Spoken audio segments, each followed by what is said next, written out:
Welcome to ప్రశ్న. ఈరోజు మన ఐటమ్ ఈ రచయిత, పాటల రచయిత, గేయ రచయిత అని కూడా అంటారు, అనంత శ్రీరామ్. పేష్ కరియే. ఓకే, టాపిక్లోకి వెళ్ళే ముందు విషయం ఏంటంటే, ఈ అనంత శ్రీరామ్ సిగ్గుపడుతున్నాడంట. ఎందుకంటే తప్పుని తప్పుగా చెప్పలేనందుకు గాను ఇట్లా అని చెప్పని నిన్న బెజవాడలో ఒక సభ జరిగింది.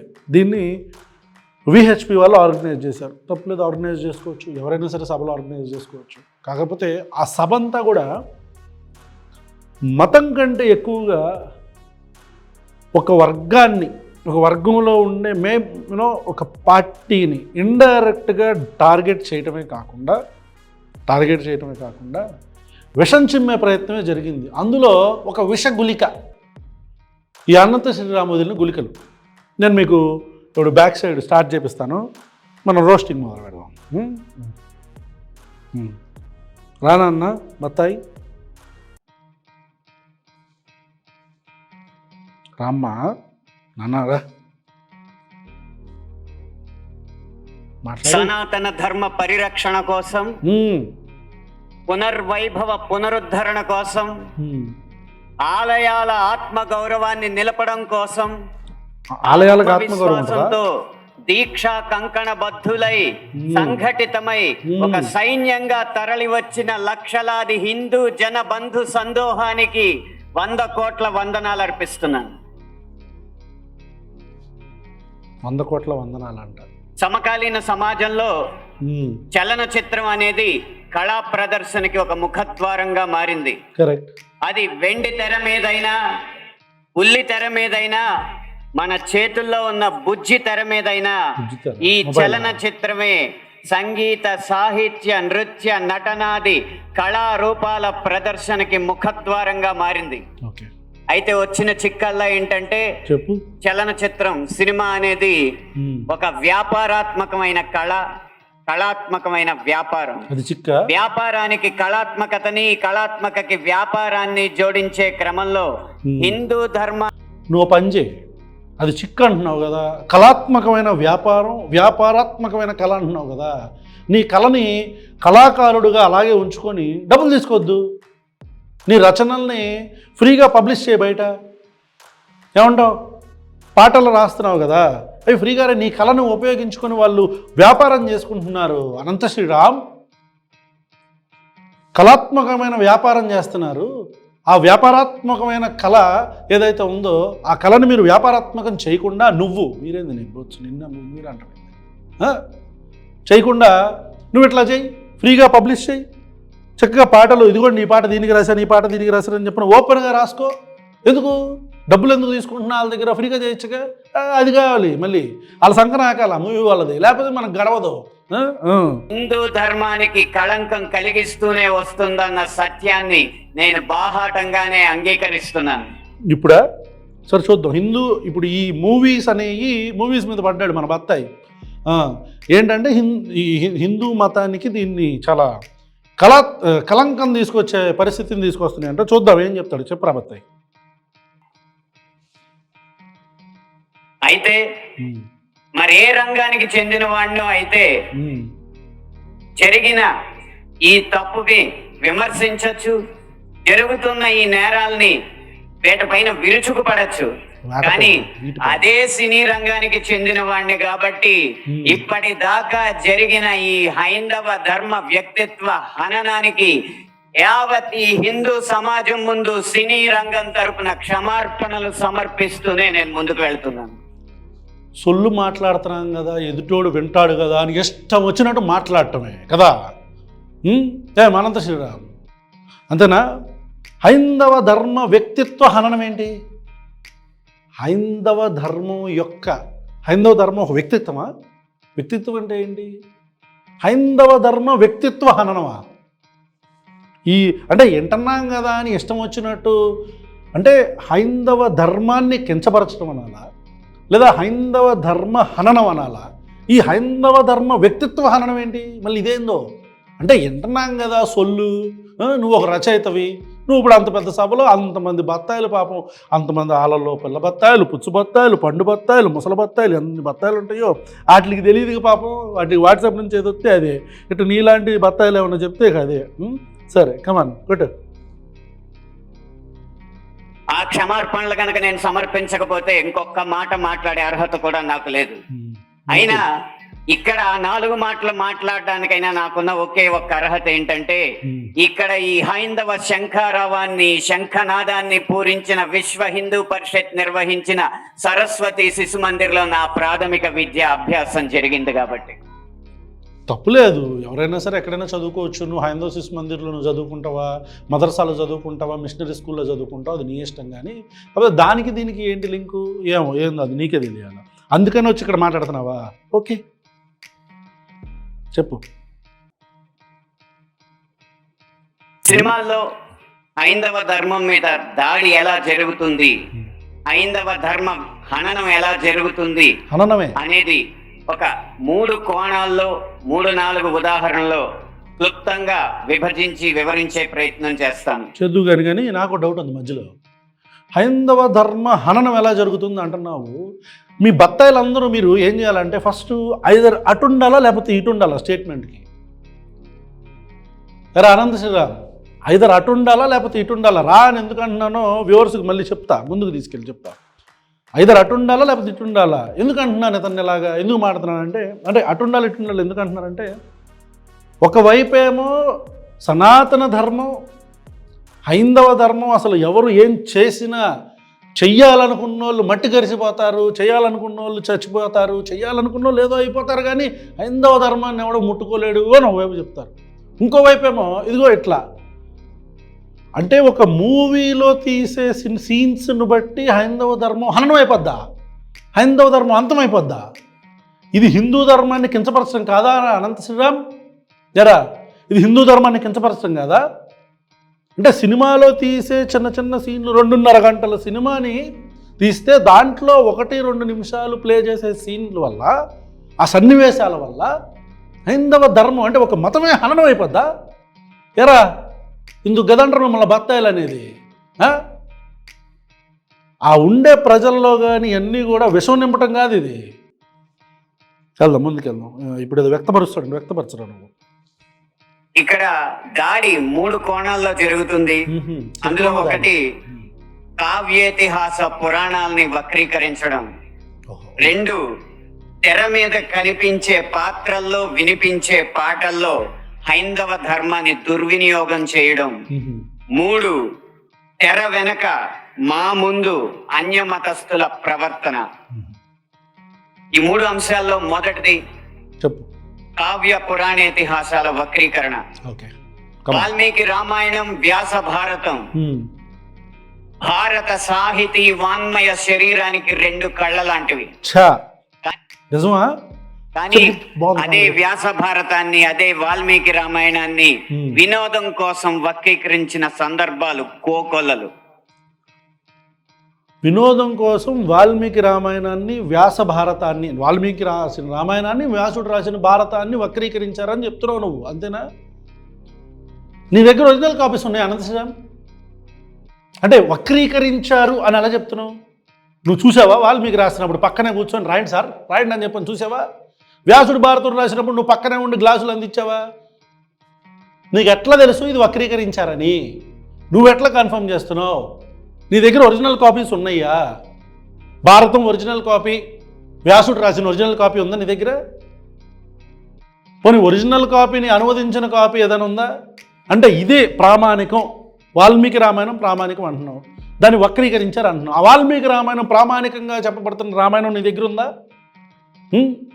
ఏంటి బుర్ర తక్కువ మాటలేంటి? ఈ బుర్ర తక్కువ మాటలేంటి? గత కొన్ని సంవత్సరాల ముందు వచ్చిన చిత్రాల నుంచి నిన్న మొన్న విడుదలైన కల్కి చిత్రం వరకు కూడా కర్ణుడికి పాత్రకి అనవసరంగా ఆపాదించిన గొప్పతనాన్ని చూసి ఒక సినిమా రంగానికి చెందిన వ్యక్తిగా నేను సిగ్గుపడుతున్నాను, నిర్మోహమాటంగా చెప్తున్నాను. సిగ్గుపడు, ఏం పర్లేదు. కర్ణుడికి ఈ మాటలు ప్రభాస్ ఫ్యాన్స్ చెక్కేస్తారు, చెక్కుతారు. కల్కి సినిమాలో కర్ణుడి పాత్రకి ప్రాధాన్యం ఇవ్వటం నీకు నచ్చలా, ఎందుకని అనంత శ్రీరామ్ ఎందుకు నచ్చలా? అంటే కర్ణుడిని కొన్ని కర్ణుడి పాత్ర అలాంటిది నువ్వు చెప్పు. చెప్తాడేమో, విందాం, ముందుకెళ్దాం, చెప్పరా. అది కూడా ఈ కృష్ణా జిల్లా గడ్డ మీదే నిలబడి చెప్తున్నాను. అప్పటి చిత్ర దర్శకులు, ఇప్పటి చిత్ర నిర్మాతలు ఇదే జిల్లా వారికి చెందిన వారైనా సరే పొరపాటు అని మనం చెప్పకపోతే ఈ హైందవ ధర్మంలో పుట్టినట్టు కాదు, ఈ హైందవ ధర్మాన్ని ఆచరించినట్టు కాదు, హిందువుగా ప్రకటించుకోవడం వ్యర్థం అని చెప్పి ఘంటాపదంగా తెలియజేస్తున్నాను. ఘంటాపదంగా గంటల తర్వాత కూడదు, కానీ వ్యూవర్స్కి చెప్తున్నా, ఇతను 2 మాటలు మాట్లాడాడు. ఒకటి, ఇదే కృష్ణా జిల్లా గడ్డ మీద నిలబడి చెప్తున్న ఈ కృష్ణా జిల్లా గడ్డకు సంబంధించిన నిర్మాతలు దర్శకులు చేసిన సినిమాలు అని చెప్తున్నాడు కదా. Simple, let's crack it. వీడి ఉద్దేశం లెజెండరీ నందమూరి తారక రామారావు గారి గురించి మాట్లాడుతున్నాడు, హైందవ ధర్మానికి సంబంధించి. అది ఎట్లాగో ముందుకెళ్తే మీకు అర్థమైంది. కృష్ణా జిల్లా గడ్డ మీద నిలబడి చెప్తున్నాను కదా, నేను అదే కృష్ణా జిల్లా గడ్డ మీద నిలబడి చెప్తున్నా. బెజవాడలో అనంత శ్రీరామ్ నందమూరి తారక రామారావు తీసిన సినిమాల గురించి నువ్వు ముందు మాట్లాడావు, అది వ్యూవర్స్కి కూడా చూపిస్తాను, క్లారిటీ కోసం చెప్తున్నా. ఓకే, ఇక రెండోది, తప్పుని తప్పులాగా చెప్పకపోతే ఈ హైందవ ధర్మంలో నేను పుట్టినట్టు కాదు, హైందవ ధర్మం అనేదో చెప్తున్నావు కదా, తప్పుని తప్పులా చూపించాలి, చెప్పాలి. చెప్పకపోతే హిందువు కాదంటున్నావు నువ్వు, అంతేనా? హిందుడు అని అంటున్నావు కదా, అది నువ్వు కాదు. శ్రీరామ్, నీకు నీ హిందూ మతంలో ఉన్న బొక్కలో కనపడలేదా? తప్పులు కనపడలేదా? నీ హిందూ మతం అంత స్వచ్ఛమైన మతం, అంటే తప్పు జరిగితే ఇది తప్పు అని చెప్పాలంటున్నావు కదా. నీ హిందూ మతంలో ఉన్న వర్ణ వ్యవస్థ, సనాతన ధర్మంలో ఉన్న వర్ణ వ్యవస్థలో మనుషుల్ని మనుషుల్లా చూడకుండా ఒకళ్ళని బ్రాహ్మణులుగా, ఒకళ్ళు వైశ్యులుగా, ఒకళ్ళు క్షత్రియులుగా, ఇంకొకళ్ళు శూద్రులుగా. శూద్రులు ఎక్కడి నుంచి పుడతారు? మన ధర్మం ప్రకారం శూద్రులు ఎక్కడి నుంచి పుడతారు? దేని నుంచో పుడతారుగా.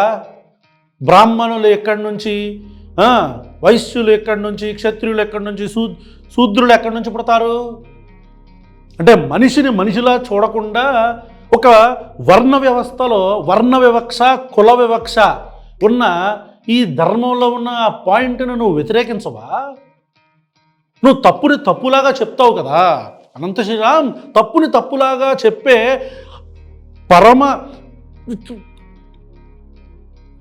తప్పుని తప్పులాగా చెప్పే హిందువు నువ్వు కదా. మంచిదే, చెప్పాలి, చెప్పు, అదే నోటితో చెప్పు. మొత్తం ఎవరెవరైతే శూద్రులు అంటున్నారో వాళ్ళందరినీ పూజారులకు చేద్దాం, మనుషులందరూ ఒకటే అని చెప్పు. హేతుబద్ధంగా మాట్లాడు, వాస్తవం మాట్లాడు, మనిషిలా మాట్లాడు, మనిషిలా. మతం కోసం కదా, మనిషిలా మాట్లాడు. రండి, శూద్రులు లేరు, బ్రాహ్మణులు లేరు, అందరూ ఒకటే. హిందూ బంధువులు అనేది మొదలుపెట్టావు కదా స్టార్టింగ్లో స్పీచ్. ఎరా శ్రీరామ్, హిందూ బంధువులని, ఈ బంధువుల్ని ఇళ్లల్లోకి రానిచ్చి పెళ్ళిళ్ళు చేసుకుంటారా శ్రీరామ్? మీరు ఈ శూద్రులని చెప్పబడే బంధువుల్ని ఇళ్లల్లోకి రానిచ్చి పెళ్ళిళ్ళు చేసుకుంటారా? బ్రాహ్మణులు చేసుకుంటారా? నీ కాస్ట్ ఏంటనేది నాకు తెలియదు, ఎందుకంటే మేము మనుషుల్ని కులాల వారీగా, మతాల వారీగా మేము విభజించి చూడం. ఎప్పుడైతే ఈ మతాన్ని ప్రజలలో విషం కింద మార్చి ఓట్ పోలరైజేషన్ చేద్దాము అని అనుకుంటారో, బిజినెస్ చేద్దామని అనుకుంటారో, మేము ఖచ్చితంగా అప్పుడు ఎంటర్ అవుతాం నీకు లాంటి ఎదవల్ని ఎండగడటం కోసం. తప్పుని తప్పని చెప్పాలి. అబ్బా శుద్ధపోస వచ్చాడు, తప్పుని తప్పులే చెప్తావా నువ్వు? చెప్పు మరి. పాపం ఆ రాధా మనోహర్ దాస్ పాపం అతన్ని చూస్తే అప్పుడప్పుడు జాలేస్తుంటుంది. యూట్యూబ్లో ఎక్కడ పాపం అతను రోడ్ల మీద పడి అందరినీ ఆ పక్క మతాలను దూషిస్తూ ఉంటాడు. అక్కడ వరకు మేము వాడిని వేసుకుంటాం, అది వేరే విషయం. కానీ అతను చాలా జెన్యున్గా పాపం నుంచొని ఆ ఎఫర్ట్స్ కనపడతాయి. అలాంటి వాడు చిన్నజీ గారు నీ పక్కన కూర్చున్నాడే ఆ స్టేజ్ మీద, ఆ చిన్న అతని దగ్గరికి వెళ్ళి, అతను వెళ్తే ముట్టుకోను కూడా తాకడం, ఇట్లా వేస్తాడు. ఇట్లా ట్రై చేయి ఎప్పుడన్నా వెళ్ళి చిన్నజీయర్ని హక్ చేసుకో. హిందూ బంధువు కదా చిన్నజీయరు, వెళ్ళి ఒకసారి ఆ చిన్నాన్ని వెళ్ళి హక్ చేసుకోవడానికి ట్రై చేయి. లెఫ్ట్ లెగ్తో తన్నడు, దూరంగా వెళ్ళిపోతాడు. ట్రై చేస్తావా? ట్రై చేయి. ఎన్ని వీడియోలు ఉన్నాయి. ఎన్నిసార్లు చిరంజీవి ఎక్స్పోజ్ అయ్యాడు? నువ్వు అంటావు హిందూ బంధువులు అంటావు, తప్పు కదా ఇది. రాధా మనోహర్ దాస్ హిందువేగా, ఒప్పుకోవా? రాధా మనోహర్ దాస్ హిందువే కదా, మిగతా వాళ్ళందరూ హిందువులే కదా, ఇళయరాజా కూడా హిందువే కదా, హిందువు కదా ఇళయరాజాని ముట్టుకున్నాడా Chiranjeevi? It's an open challenge రా నీకు. నువ్వు చెప్పు, నాకు తెలిసిన సూత్రులను కొంతమందిని తీసుకొస్తా. ఒకవేళ నువ్వు కనుక, మన వాళ్ళు అనుకుంటారు, చాలామంది అనుకుంటారు పాపం మేము వేరే వేరే కాస్ట్ అని చెప్పని. హిందూ ధర్మం ప్రకారం ఎంతమంది సూత్రులు వస్తారు వెనక్కేసుకుంటే తెలుస్తుంది. నువ్వు అనుకుంటున్న హిందూ ధర్మంలో, నువ్వు గొప్పగా చెప్తున్న హిందూ ధర్మంలో ఉన్న సూదుల గురించి మాట్లాడతా నేను. నువ్వు తీసుకెళ్ళి ఆ చిన్నజీయర్తో ఒక్కసారి అట్లా షేక్ హ్యాండ్ ఇప్పించు. షేక్ హ్యాండ్ వద్దు, పోను ఒక్కసారి కౌగిలించుకోమని చెప్పు. లేదు ఒక ప్రధాన అర్చకుడుగా ఏంటి ఎందుకులే మళ్ళీ అవన్నీ లోపలికి వెళ్తే దాని గురించి సపరేట్ వీడియో చేస్తాం అవసరమైతే. తప్పుని తప్పని చెప్తావా శుద్ధపోసా? ఆహా,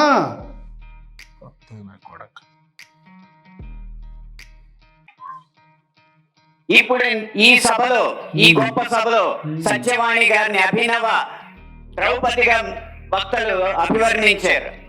ఆవిడే ఒప్పుకుంటారా? నిండు సభలో ద్రౌపదిని వలచండి అని సలహా ఇచ్చిన కర్ణుని సూర్యుడు అంటే సత్యవాణి గారు లాంటి మహిళా మనులు ఒప్పుకుంటారా?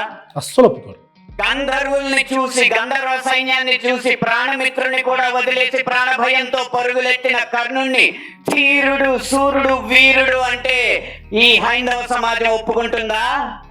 చెప్తా సమాధానం, నేను చెప్తా సమాధానం. ఇలా ఎన్ని విధాలు చూసినా దానంగా వచ్చిన రాజ్యంలో తనకొచ్చిన కొద్దిపాటి సంపదను ఏదో దానాలు చేసినంత మాత్రాన ధర్మరాజు అంత గొప్ప దాత అని చెప్పి కర్ణుడిని అంటే మన సమాజం ఒప్పుకుంటుందా?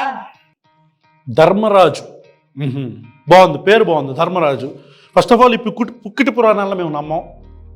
I'm giving you clarity. నువ్వు ఒకవేళ వీడియో చూస్తే చెప్తున్నా. సరే, ఒకవేళ ఎగ్జిస్టెన్స్ డిస్కషన్స్ కోసం దాని గురించి మాట్లాడుకుందాం. కర్ణుడు తప్పు అంటే, కర్ణుడు ధర్మరాజుతో పోలుస్తున్నారు మీరు కర్ణుడిని అంటున్నావు. స్త్రీని వలవచారు చేసి వ్యవస్థరణ చేయండి అని చెప్పి సలహా ఇచ్చింది కర్ణుడు. కాబట్టి అలాంటి గొప్పవాడిగా మీరు ఎట్లా ప్రొజెక్ట్ చేస్తారు అంటున్నావు కదా. బాగుందిరా శ్రీరామ్, నీ లాజిక్ చాలా బాగుంది, అద్భుతమైన లాజిక్. ఈ లాజిక్ చూసి బత్తాయిలు కూడా అబ్బా నిజమే కదా అనుకుని ఉంటారా? బత్తాయిస్, నేను చెప్తున్నా. నా క్వశ్చన్ ఏంటంటే, ఒక నిండు సభలో అంతమంది ముందు ఈ అమ్మాయిని వ్యవస్థరం చేయండి అని చెప్పి కర్ణుడు అన్నాడని మన బత్తాయి బాలరాజు ఈ అనంత శ్రీరామ్ గారు చెప్తున్నాడు కదా. కాబట్టి అతను తప్పు ఆ మాట అన్నందుకు కదా. ఇంకెందుకు వెయిట్ చేస్తున్నారు, మొదలు పెట్టండి అన్నందుకు.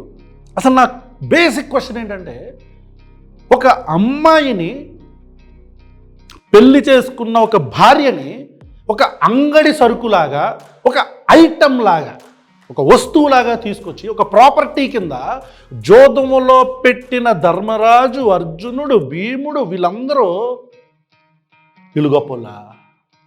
ఎరా రే, చెప్పరా రే అనంత శ్రీరాముగా, ఎంత విషం రా నీ మైండ్ అంతా ఎంత విషం రా బాడకావు. అంత పెద్ద సభలో విషం చింపుతావా నువ్వు?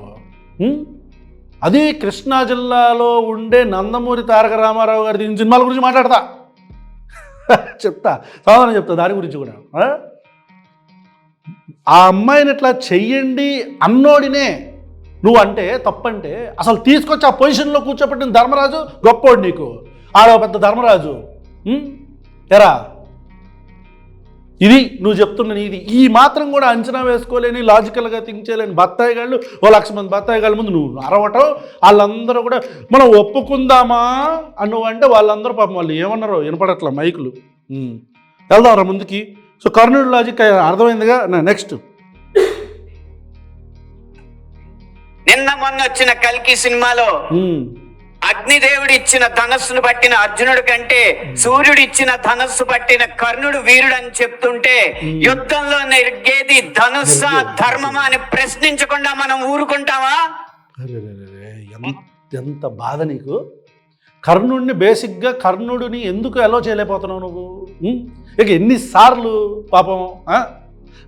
సరే ఓకేలే, ముందుకెళ్దాం. ఒక్క భారతంలోనే కాదు, వాల్మీకి రామాయణంలో రాయి ఆడదైనట్టు, రాళ్లను తేల్చి వారధైనట్టు, రాముడు లవకుశుల మధ్య యుద్ధం జరిగినట్టు, ఇలా చిత్రీకరణకు అందంగా ఉండడానికి ఎన్నో అభూత కల్పనలు, ఎన్నో వక్రీకరణలు జరుగుతుంటే ఇంకా మనం ఇలా ఊరుకుంటూ ఉంటే ఎన్ని సినిమాలు ఎలా వస్తాయి? వ్యూవర్స్కి ఇప్పుడు డైరెక్ట్గా నందమూరి తారక రామారావు గారిని టార్గెట్ చేశాడు. ఆ రాయి అహల్యగా మారిపోతున్నట్టు, బ్రిడ్జ్ ఏదైతే కన్స్ట్రక్షన్ జరిగిందో రామసేతు, రాళ్ళు నెలలేస్తే తేలినట్టు, అట్ ద సేమ్ టైం ఈ లవకుశులకిను శ్రీరాముడికి జరిగిన ఆ సందర్భాన్ని గురించి వీడు మాట్లాడుతూ ఇవన్నీ అభూత కల్పనలు అని చెప్పని అంటున్నాడు. ఇది నందమూరి తారక రామారావు గారిని డైరెక్ట్గా అటాక్ చేస్తున్నాడు. అరే నువ్వు పని చేయరా, నువ్వు నువ్వే సినిమాది తీసి యాజ్ ఇట్ ఈస్గా నువ్వు వాల్మీకి పక్కన కూర్చొని వనమాల దిద్దుకున్నావు కదా, లేదా సరస్వతి శిశు మందిరికి నీతో పాటు వచ్చి వాల్మీకి కూడా స్కూల్కి వచ్చాడుగా నీతో పాటు, మీ ఇద్దరు కలిసి చదువుకున్నారుగా, వ్యాసుడు నువ్వు వాల్మీకి క్లాస్మేట్స్గా, నీ దగ్గర ఒరిజినల్ కాపీ ఉందారా నీ దగ్గర ఉంటే దాన్ని పెట్టి యాజ్ ఇట్ ఈస్గా అబోధ కల్పనలు ఏం చేయకుండా ఒక సినిమాది తీసి, ఇప్పుడు నువ్వు అన్నావే హిందూ బంధువులను వాళ్ళందరిని తీసుకొచ్చి సినిమా తీసి చూపించు. సినిమాటిక్ లిబర్టీ ఒకటి అనేది ఉంటుందిరా ఎర్రి పుష్పం అని ప్రజలు అనుకుంటున్నారు నీ స్పీచ్ చూసి. సినిమాటిక్ లిబర్టీ ఒకటి ఉంటుంది, ఏది ప్రామినెంట్, ఏది కరెక్టు. ఓకే, ఇది వాల్మీకి రామాయణం కాబట్టి దీన్నే తీయండి అని చెప్పు. ఆ పర్టికులర్ పీడిఎఫ్ను ఏదో ఒకటి అప్లోడ్ చేయి, దాని డైరెక్టర్లు పంపిద్దాం, సినిమాలు తీస్తారేమో చూద్దాం. అంటే నందమూరి తారక రామారావు అనే అంత కెపాసిటీ అనేది ఇది బెజవాడలో మళ్ళీ. అసలు నందమూరి తారక రామారావు సినిమా ఇండస్ట్రీకి, హిందూయిజంకి అసలు ఫస్ట్ ఆఫ్ ఆల్ నేనైనా, నాతో పాటు పెరిగిన వాళ్ళైనా, లేకపోతే ఎవరైనా సరే 70s, 80s, 90s, 2000 ఈవెన్ ఎప్పటికీ కూడా పురాణాలు, ఇతిహాసాలు అనేవి ఎంతమంది భగవద్గీతలు చదివారు, ఎంతమంది రామాయణాలు చదివారు? నందమూరి తారక రామారావు తీసిన సినిమాలే ప్రామాణికంగా ఇది జరిగి ఉండొచ్చు అని ప్రతి ఒక్కరికే చరిత్రలు తెలిసినాయి, పురాణాలు తెలిసినాయి, చరిత్ర కదండి సారీ ఇతిహాసాలు తెలిసినాయి. రాముడు ఇలా జరిగిందని, కర్ణుడికి ఎలా జరిగిందని, భీముడు, ఈ పాత్రలో నందమూరి తారక రామారావు హిందూయిజంకి నందమూరి తారక రామారావు చేసిన పనులు అన్నుంటే నువ్వేం చేసావురా? నువ్వేం చేశా? ఇక్కడికి వచ్చి నలుగురు బత్తాయిల ముందు ఓ పుచ్చు బత్తాయిలాగా అరవటం తప్ప నువ్వేం చేసావురా హిందూయిజంకి? నందమూరి తారక రామారావు హిందూయిజంకి చేసిన కాంట్రిబ్యూషన్ ఇంకా నడుస్తూనే ఉంది, నడుస్తుంది కూడా. వచ్చే తరాలు కూడా చూస్తారు ఆ సినిమాలు, పౌరాణిక సినిమాలు. దాంట్లో రాముడేంటి, కృష్ణుడేంటి, సీతాదేవి, వీళ్ళందరి గురించి అతను అనుకున్న, అతను చూసిన, అతను చేసిన రీసెర్చ్ అని చేసి ఉంటావా నువ్వు?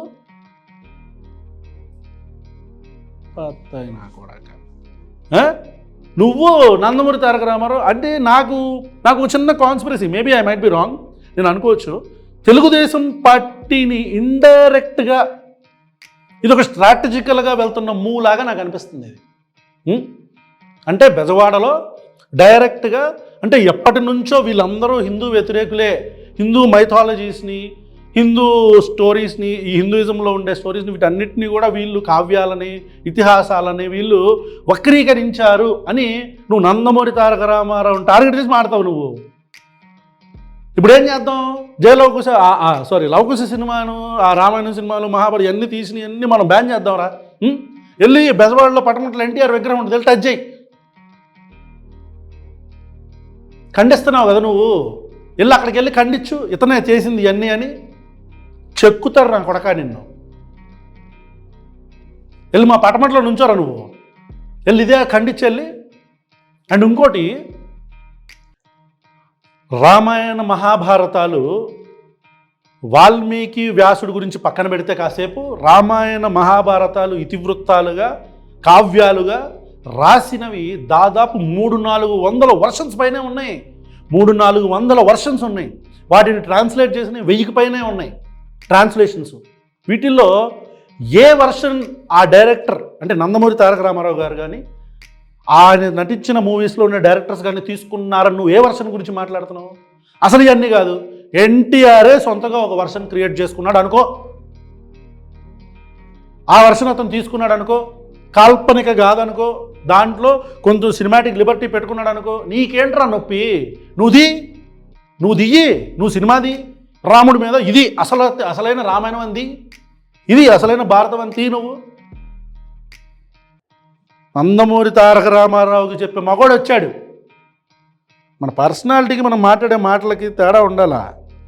సారీ, చూసుకోబడలా. ఒక్క వక్రీకరణే కాదు, చిత్రీకరణలో, గీతాలాపంలో ఎన్ని రకాల హననాలు జరిగినాయో మనం గమనిస్తూ ఉండాలి. మీరు కొంతకాలం క్రితం ఒక హిందీ పాట వినే ఉంటారు, దమ్మరదం మిట్ జాయ హమ్ బోలో శుభ శ్యామ్ హరే కృష్ణ హరే రామ్. రండి దమ్ము కొడదాం, కలుసుకుందాం, శుభ సాయంత్రం చెప్పుకుందాం, తర్వాత హరే కృష్ణ హరే రామ్ అందాం. భగవత్ తత్వాన్ని, భగవద్భక్తిని ప్రస్తుతంగా జగద్విదితం చేసిన ఇస్కాన్ వారి నినాదం హరే కృష్ణ హరే రామ్ ని ఒక ఐటమ్ సాంగ్ లో పెట్టుకుంటే ఒప్పుకుంటామా? అరే దొరికేవరా నువ్వు, దొరికేవు నువ్వు. ఇప్పుడు దమ్మారోదమ్మ అనే సినిమా ఎప్పుడు వచ్చింది? ఆ పాట ఎప్పుడు పాట అది?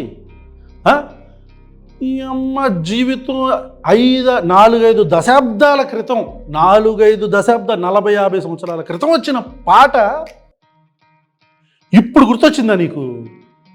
వ్యూవర్స్ బాగా అర్థం చేసుకోవాలా. ఈ వీళ్ళ ఆలోచనలు, వీళ్ళ విషం ప్రజల్లో ఎట్లా నింపుతారని.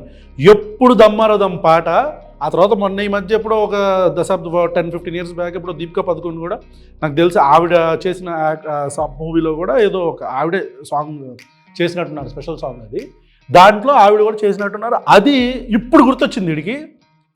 2014 నుంచి 19 దాకా నువ్వేమైపోయా? 9 నుంచి 14 దాకా నువ్వేమైపోయా? అప్పుడేం మాట్లాడలేదు. ఎందుకని? అప్పుడంతా ఎక్కడ నిద్రపోయా? ఎవడి కాళ్ళ కింద కూర్చున్నా? ఎరా శ్రీరామ్, అప్పుడు ఏం చేస్తున్నావురా నువ్వు? అప్పుడు ఎవడ కాళ్ళ కింద కూర్చున్నావు? ఇప్పుడు ఎందుకు లోపల నుంచి బయటకు వచ్చా? అప్పుడు నిద్రపోయావా? అండ్ ఇంకోటి, అదేంట్రా అది ఐటమ్ సాంగ్ అంటున్నావు? అది ఐటమ్ సాంగా? వ్యూవర్స్కి మీరు కూడా చాలామంది ఒకవేళ ఈ పదం వాడితే దయచేసి కరెక్ట్ చేస్తారు. అరే శ్రీరామ్గా అది ఐటమ్ సాంగారా? ఐటమ్ సాంగా అది? ఒక అమ్మాయి ఒక స్పెషల్ సాంగ్ ఒక మూవీలో చేస్తే అది ఐటమ్ సాంగా? అంటే ఆడపిల్లని వస్తువులా చూస్తావు అంతేలే. మన ధర్మ రక్షణలోనే ఉందగా, ధర్మరాజు గారు అదేగా చేసింది. ఒక వస్తువు కింద తీసుకెళ్ళి, ఒక ఐటమ్ కింద ఆవిడ్ని, ద్రౌపదిని తీసుకెళ్ళి అక్కడ నుంచో పెడతాడు, అమ్ముతాడు, వేలం వేస్తాడు. అవును, వస్తువు కింద చూస్తారు. మన ధర్మంలోనే ఉంది ఆడపిల్లల్ని ఐటమ్ కింద చూడటం. ఐటమ్ సాంగ్ గారా? లుచ్చా నా కూడా ఐటమ్ సాంగ్ అది, స్పెషల్ సాంగ్ అనలేవు నువ్వు. మళ్ళీ ద్రౌపదిని వలవలగా ఒలిస్తే బాధ అనిపించింది అంటారు నీకు. ఏంట్రా హిపోక్రసీ? ఒకవైపేమో ఆ అమ్మాయిని స్త్రీని కించపరిచారు అని అంటావు, ఇంకోవైపు నువ్వు ఐటమ్ సాంగ్ అంటావు. ఇంకొక అమ్మాయిని అంటే ద్రౌపది అయితే నీకు మంచి, వేరే అమ్మాయి అయితే స్పెషల్ సాంగ్ చేస్తే ఆ అమ్మాయిని ఐటమ్ అంటావు నువ్వు. లుచ్చానా కూడా నువ్వు చెప్తావు పెద్ద సభల్లో కూర్చొని, అది బెజవాడలో. వ్యూవర్స్కి చెప్తున్నా ఇదే, దయచేసి మీరు కూడా అన్లర్న్ ఫ్యూ థింగ్స్. కొన్ని మీరు దయచేసి మీరు నేర్చుకున్నవి, చిన్నప్పటి నుంచి మనం చూస్తున్నవి, మాట్లాడుతున్నవి మాటలు, ఇవన్నీ కూడా just unlearn them. There is no problem in unlearning. నేర్చుకున్నవి దయచేసి వదిలేసేయండి. ఐటమ్ సాంగ్ కాదు అది. Women are not items. Women are not items. అది ఐటమ్ సాంగ్ కాదు, అది స్పెషల్ సాంగ్. దయచేసి ఆ వాడుక భాషలో ఉన్న ఆ పదాన్ని మీరు కూడా వాడొద్దని చెప్తున్నా. వీడియో చూస్తున్న వ్యూవర్స్కి కావచ్చు, వీడియో చూస్తున్న హిందువులకు కావచ్చు, హిందూ మతాన్ని నమ్మే హిందువులకు కావచ్చు, లేకపోతే ఇంకా ఏ మతాన్ని నమ్మే క్రిస్టియన్స్ అయినా, ముస్లిమ్స్ అయినా, ఎవరైనా సరే, మీరు there is a clear propaganda. Andhra Pradesh రాష్ట్రంలో ఈ ఫ్యాసిస్ట్ భావజాలానికి సంబంధించి ఈ సాఫ్రనైజేషన్, హిందూయిజం కాదు, మళ్ళీ చెప్తున్నా, సాఫ్రనైజేషన్, హిందూయిజం కాదు. ఈ అడుగులు, ఆ విష నాగు మళ్ళీ అడుగులు వేసి పడగ లేపి అక్కడికి వద్దాం అనుకుంటుంది. దానికి సంబంధించి ఇంతకుముందు కూసిన సనాతన ధర్మ పరిరక్షణ సమితి బోర్డు కావచ్చు, ఇప్పుడు ఎన్నడూ లేని బెజవాడ లాంటి ఒక రేషనల్ సిటీలో ఈ విహెచ్పి పెడుతున్న ఈ శంఖారాము మూల శంఖం కావచ్చు, ఇంకా ఏదైనా కావచ్చు, జస్ట్ అండర్స్టాండ్ వీళ్ళ మోటివ్ చాలా క్లియర్. 2029, 8, 27 ఎప్పటికైనా నందమూరి తారక రామారావు గారు లాంటి స్టాల్వర్ట్ని ఈ లుచ్చాగాడు బెజవాడ నడిబొడ్డు మీద మాట్లాడతాడు. కారణం ఏంటి? తెలుగుదేశం పార్టీ ఆయన వ్యవస్థాపక అధ్యక్షుడు కాబట్టి ఆయనకు సంబంధించిన వీళ్ళకి తెలుగుదేశం పార్టీకి కావచ్చు, ఇంతకుముందు తెలుగుదేశం పార్టీ చేసిన ఈ గుళ్ళని కూల్చడం కావచ్చు, వీటన్నిటిని మెల్లిగా రాజేసి వీళ్ళు సంస్థాగతంగానే వీళ్ళు హిందూ వ్యతిరేకులని చెప్పుకుంటూ చరిత్రని వక్రీకరించారని చెప్పుకుంటూ మెల్లిగా చాప కింద నీరులాగా మనందరికీ తెలిసిందే. ఈ విశ్వ హిందూ పరిషత్తు, బజరంగ్ దళ్ళు, ఇంకా ఇలాంటి ఏ అయితే సేనలు సోనలో ఉన్నాయో ఈ కోణలన్నీ కూడా ఎవరి కోసం రాజకీయంగా పనిచేస్తాయి అనేది అందరికీ తెలిసిందే. వీళ్ళందరి target power, polarisation of votes. North ఇండియాలో బాగా పెద్ద బత్తాయిలు అన్నీ ఇప్పుడు చక్కగా మెల్లిగా వాళ్ళు బయటకు వచ్చి తెలుసుకున్నారు. ఇప్పుడు మెల్లిగా దీన్ని సౌత్ ఇండియాలోకి పాకిద్దామని చెప్పని చూస్తున్నారు కొంతమంది. తెలుసుగా ఎవరో నా అభిమానం తెలుసుగా అది. కాబట్టి మీరు ఎన్ని కథలు పడ్డా తెలుగుదేశం పార్టీకి ఉండే ఆ సాలిడ్ ఓట్ బ్యాంక్ని మీరు కదల్చలేరు. అర్థమైందా? ఎవడు మధ్యలో వచ్చి ఆ పొత్తుల్లో భాగంగా పదవులు తీసేసుకొని మేమే కింగ్ మేకర్లు అని చెప్పని అనుకుంటున్నా సరే, తెలుగుదేశం పార్టీ అండలేకపోతే గ్రామాల్లో జెండాని కూడా దేకరు ఎవరు. అది బీజేపీ పార్టీ అయినా ఇంకే పార్టీ అయినా. మీరు చాలా పగటికెళ్ళలుగా అంటున్నారని చెప్తూ శ్రీరామ్ గారు ఇలా ప్రజలు అనుకుంటున్నారు. అంటే మీ సభలో చూసి నీ మాటలు చూసి అన్నీ కూడా ప్రజలు ఇలా మాట్లాడుకుంటున్నారు. దయచేసి మీరు అలాంటి మాటలు మాట్లాడే ముందు కొంచెం ఆలోచించుకొని మాట్లాడాలని, ఇలాంటి సభల్లో మీరు మాట్లాడేటప్పుడు కొంచెం పద్ధతిగా మాట్లాడాలని కోరుకుంటూ, ఈ అన్ని ప్రజలు చేస్తున్న ఈ కామెంట్స్ కావచ్చు, వాళ్ళు మాట్లాడుతున్న వాదనలు కావచ్చు, అవన్నీ నేను మీకు పెట్టే ప్రాసెస్లో భాగంగా నేను అంటాను అనుకున్నారు. మళ్ళీ తప్పుగా అనుకోవద్దు. నేను చాలా గౌరవం మీరంటే, నాకు మంచి గేయ రచయిత మీరు. ఇలాంటివి మాట్లాడొద్దండి. ఉంటాను సార్. Thank you.